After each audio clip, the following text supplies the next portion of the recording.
Perkenalkan, kami dari kelompok 1 akan mempresentasikan mengenai materi budaya tentang kain songke dari Manggarai. Sebelumnya perkenalkan, nama saya Wilhelmus Stefanus Zoe. Saya Elda Susan Rahmau. Saya Andi Dena. Saya Angelina Afira Suryanti. Dan saya Gerard Alessandroma. Di sini saya akan menjelaskan mengenai sejarah songke.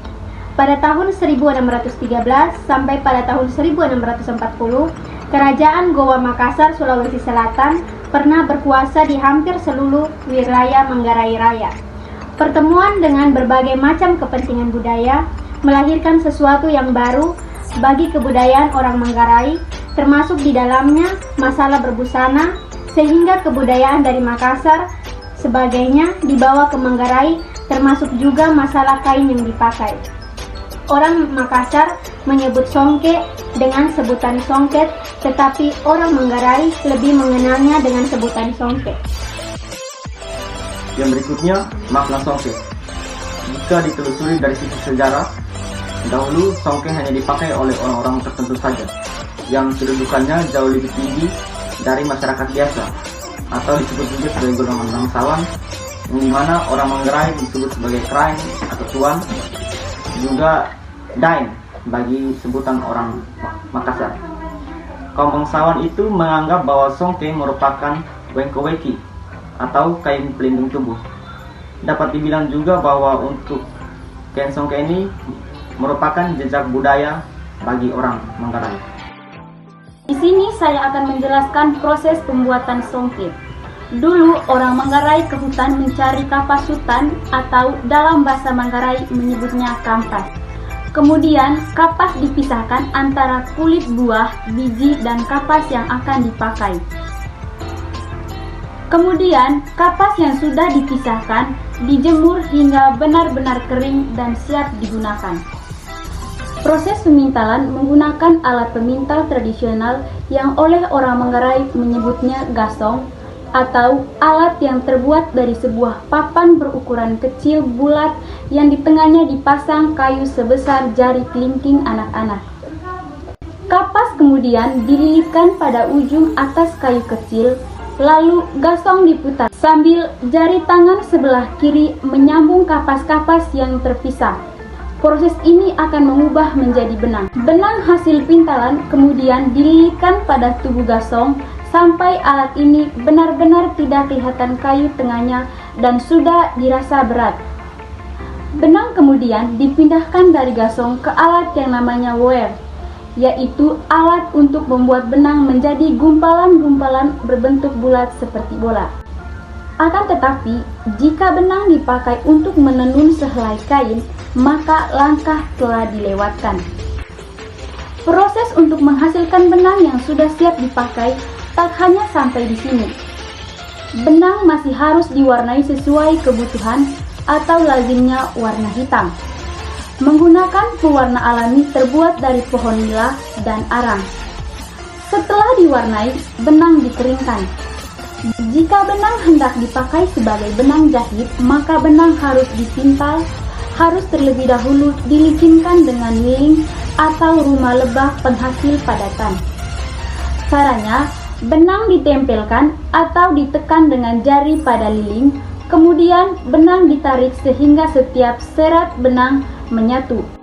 Setelah benang mencakupi kebutuhan penenun kain songke, benang kemudian dibuat menjadi mal kain dengan alat tradisional yang itu wengi. Untuk memulai membuat mal songke dibutuhkan 2 orang perempuan untuk duduk di dalam mal. Lalu benang dikaitkan pada kayu yang dijadikan lebar, apakah mulainya dari samping kiri atau kanan tergantung kelincahan dari yang mengerjakannya. Keduanya berbagi tugas, baik memberi atau menerima benang. Benang yang diterima lalu dikaitkan pada kayu yang diberikan lagi kepada si pemberi. Begitu terus hingga ukuran yang diinginkan terpenuhi. Proses pembuatan ini kita sebut dengan istilah maneng.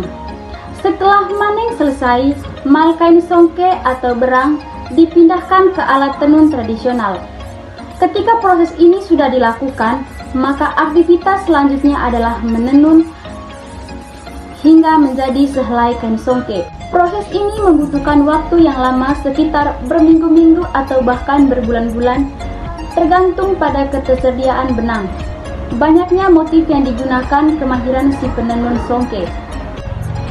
Alat-alat yang digunakan untuk menenun songke adalah sebagai berikut: lihu, pesa, mbira, keropong, jangka, nggolong, kerampak, donging, banggang, benang sulam, dan berang.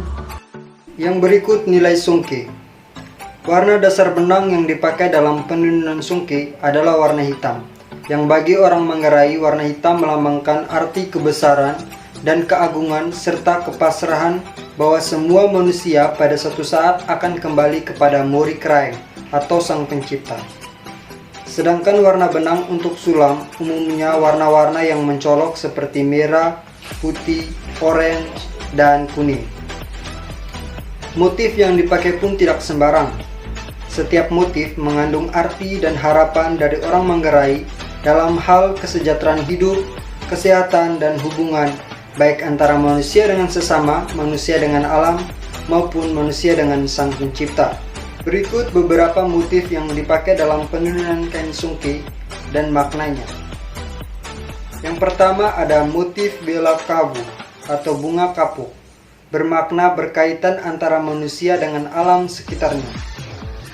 Yang kedua motif ranggong atau laba-laba, bersifat kejujuran dan kerja keras.